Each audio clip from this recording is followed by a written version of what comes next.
gonna lift it over. So you can get away straight away, eliminate players, Start you know with where the the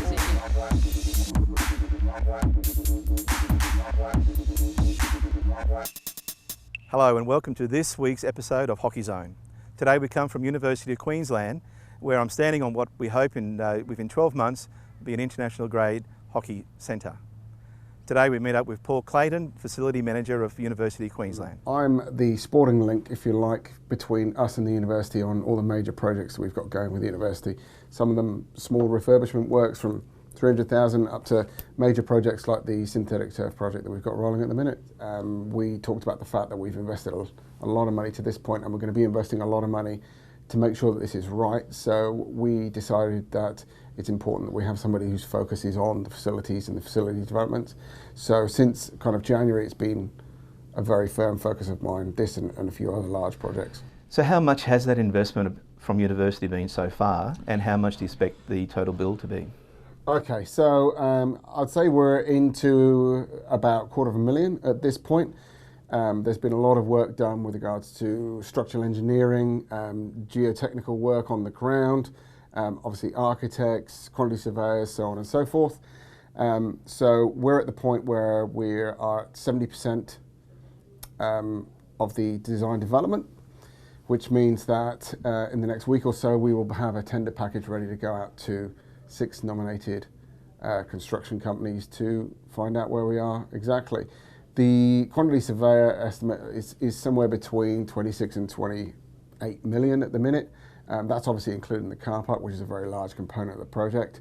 But obviously a lot of the payback for the project comes back through the car park. So that's the university side of things. So there's two distinct parts to the project: the university's car park and structure, and then the actual sporting facilities itself. That's where we come in. And the main beneficiaries of this at UQ will be what type of clubs? Well, as you know, Richard, we've got to try and do the most we can for as many clubs as we can in every project that we put through. And there's no getting away from the fact that the impact and the pressure on fields for field space is huge. So we're going to try and get as much done as we can in this project. Obviously, the big winner is going to be hockey, because one of our oldest clubs, it's not actually representative on campus apart from occasional training, and it will give them a home to come home to. So the South Field will be a hockey pitch. It'll be very high standard, international standard markings, facilities, wet pitch. They'll be the big winners out of this, but we'll also be able to do five-a-side, touch, ultimate disc. We'll be able to train for rugby, we'll be able to train for soccer. Soccer will be able to play, it'll be a FIFA 1-star on the North pitch. But the good thing about the North pitch is that it's also going to be, as well as being FIFA 1-star, it'll be FIH multi-sport compliant, so that we can play some of the lower and junior grades of hockey on that pitch as well. So effectively we'll be able to have 2 hockey pitches running at any one time. So we're hoping to create a real home for the hockey club. So Paul, let's walk through the plans we have so far. What we have here is just an overview of what we're expecting to see when the project is finished. This is the existing UQ Centre. There is a building here. It doesn't look quite like this now. It's a 1970s building that used to be the Rec Club. So that we're going to be refurbishing that building to provide the sporting hub and the social facility for these pitches. And then obviously you've got the north and south fields. This is the soccer predominantly, and that's the hockey field.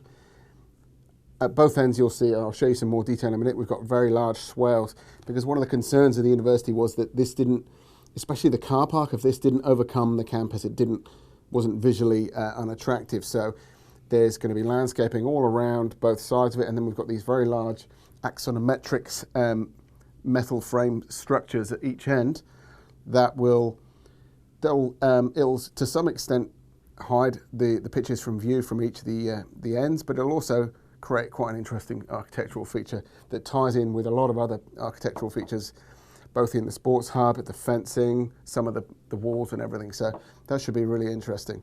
So it's probably true to say it's going to be have a real university feel to this sporting area, which means a lot of innovation to it. Can you maybe explain some of the detail and the innovative products we're using on the pitch?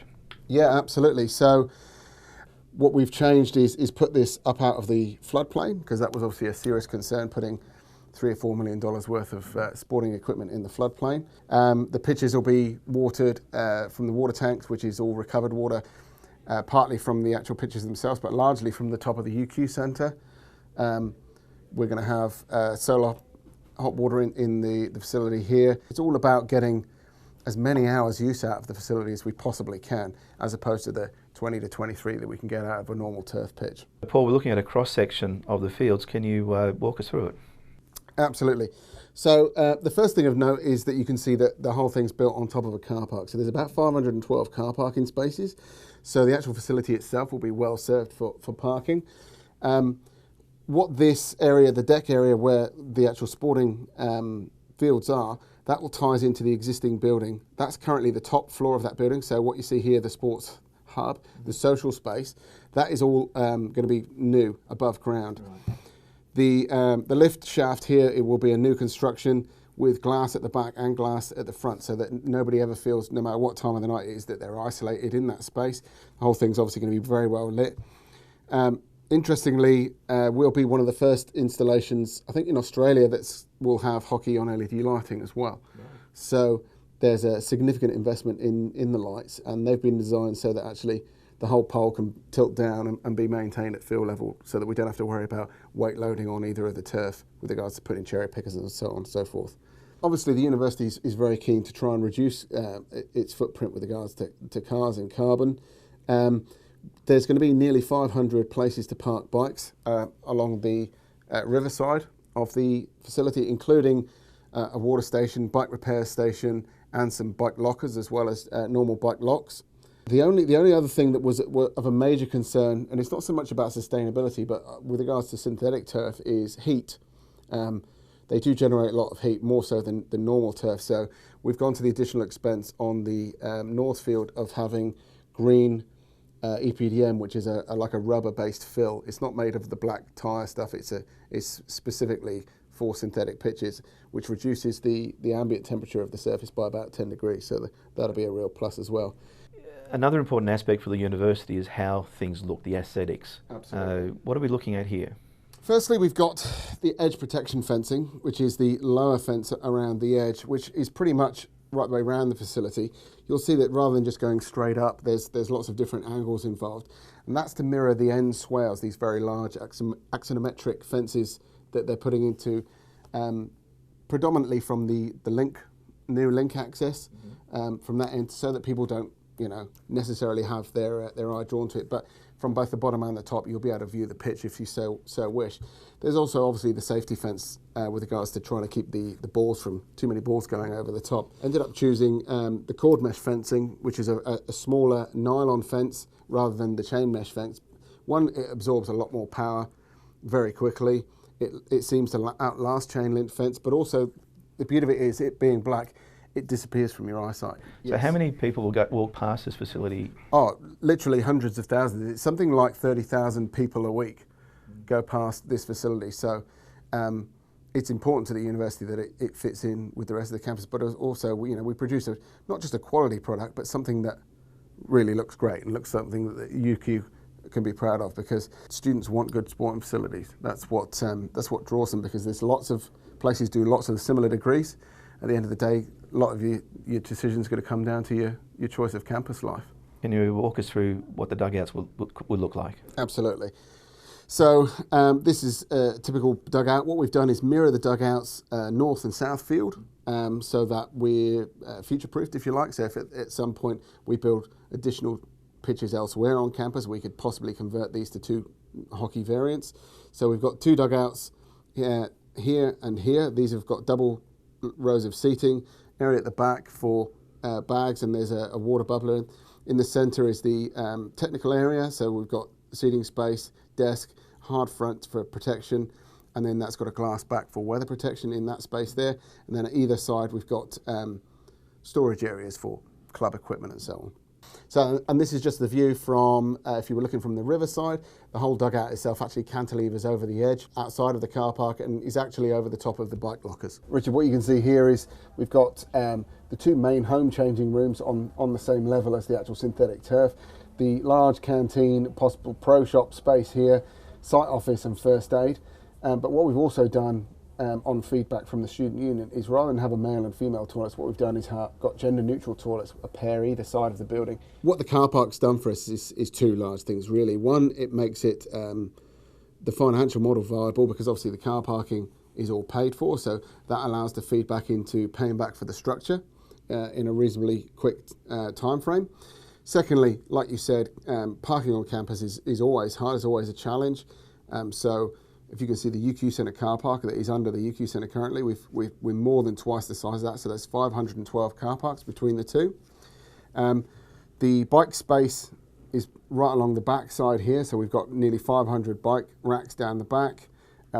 Obviously the whole area is covered by emergency call points, security cameras and lights, so it's a very well managed space. There's some new paths that link the link to this side of campus where the pool is, and then links through footpaths through to this side of campus and to the disabled lift at the sports hub. Okay, so right now we're stood on building 33. We're currently on the roof of the existing building, but we'll be stood right in the point of the social hub where you'll be able to overlook both pitches. Just over my right shoulder, you'll see the UQ Centre that we identified on the map. On the left, it currently is Oval 4. That will be pitch 5, which will be the hybrid, hockey and soccer. That'll be pretty much where it is now, but just up 3 metres with a car park underneath it. The south field will be over here, which will be the hockey field. Right here you can see the link project that is linking university to the main bus terminal on this side of campus, and also the new ferry terminal that's been built and recently opened. This is where the hockey field will finish. It actually finishes a lot closer to the link, and there'll be the large swale. The car park will exit via a stairway that you'll be able to come straight back up onto the link from here. So I'm stood now in front of building 33, which used to be the old rec club. It's being vacated very soon, and then we'll be transforming it into the main change facility, and upstairs was where we were stood earlier for the the social space. You can see the flood markers here, so that's the 2011 flood and the 1974 flood. Part of the design, very important part of the design, is that everything on the lower floor is going to be of hard finishes so that it can just be cleaned out, washed and restarted. We're actually having the whole electrical facility downstairs on one isolator so we can shut it off if we ever get a major flood event again. So I'm starting at car park level. There'll be 4 changing rooms down here, predominantly away teams. We'll have umpires rooms here, and then as you can see here, this will be the actual playing field level with the canteen, site office, first aid. There'll be the 2 home changing rooms up here and the gender neutral toilets. So as you can see along the top here, this will be where the social hub is, which will be a place that, you know, that will be the home for the hockey club, and you'll be able to look out across both fields whilst having a drink and watch the hockey go on. Right, so I'm stood here on the MPA, Oval 4's here. As you can see where that dirt track is along there, that'll be the bike path, and above that will be the dugouts for the hockey. This will be the international hockey pitch. We'll go pretty much all the way to the bridge link. So our time frame from now on is, we're just finishing up design development and going out to tender. We're hoping to be in the floor and piling by the end of August, and sometime between May and July next year we should be open for business. Well, that's it for this week's episode of Hockey Zone. We look forward to having a beer with you up there in the clubhouse next year. Can't get away straight away. Eliminate play. Start You know where to